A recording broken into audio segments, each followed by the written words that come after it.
This first program is a basic program you do if you only had access to land and gravity.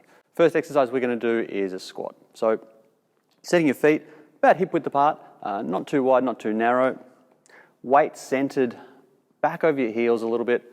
Arms can be forward, they can be back. I think forward's often a little bit easier. You're just going to sit back into that squat, focusing on the weight back through the heels, staying as upright as you're able to, and really making the glutes do the work.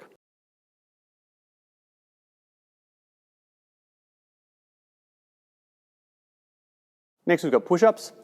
Three most common mistakes with this we see are people who will lead with their head, sag too much, or they'll push up with their elbows up too high. What we want is a nice strong core, good position, and just good control. So here, lock in, not leading with the head, decent range of motion.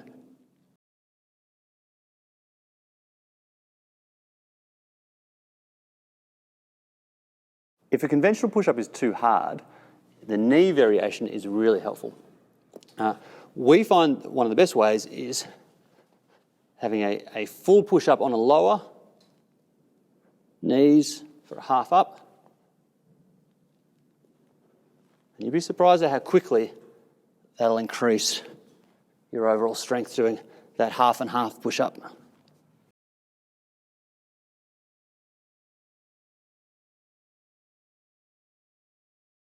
So now we're on to glute bridge.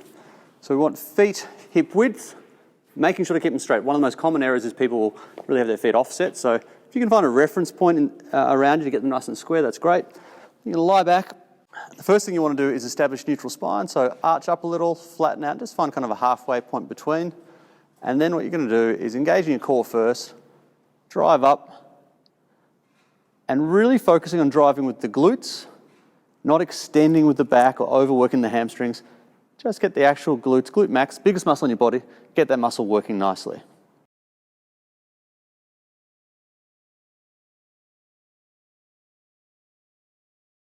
Next exercise for your bodyweight only routine is W raises.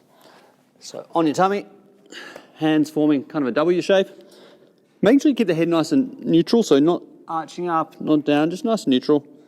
Just going to raise up and really focus as you're doing it on squeezing the shoulder blades together. So squeeze and hold, down, squeeze and hold.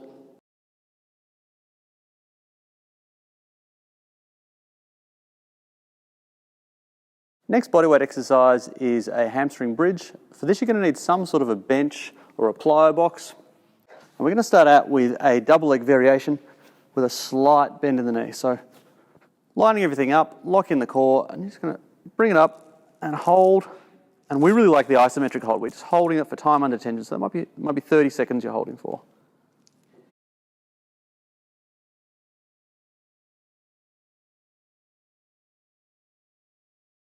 Once 40 seconds of double leg is too easy, move to single leg.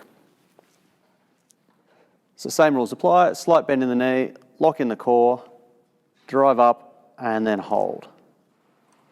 You might start with just 20 seconds because it is a little more intense, and then alternating. So you go down, swap sides, and hold. Really pushing through the heel.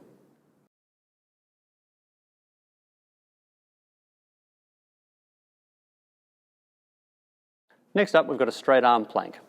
So hands a little wider than shoulder width apart, tuck the butt under, lock in the core, so belly button in, and you're just going to hold that position.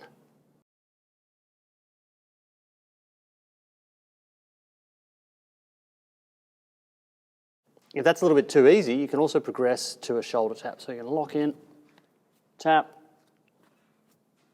just swapping, and just making that core work a little harder as you go. The last exercise is calf raises. Make sure you've got a good balance point, nice and safe, and all you're going to do is pushing up on the balls of your feet, really focus on that big toe joint and really loading up through there. So we don't want to be loading through the smaller toes, we don't want to be turning the feet out like that. Load up through that big toe joint, nice and smooth. You can do these off a small step, do it off the ground, but the main thing is where you're loading that weight. Once you're comfortable with 25, double leg, you can then move into a single leg variation. So it's simply here, And you are up and down like that. Same rules apply. Really load through that big toe joint. Deliberate, controlled, and make those calves work.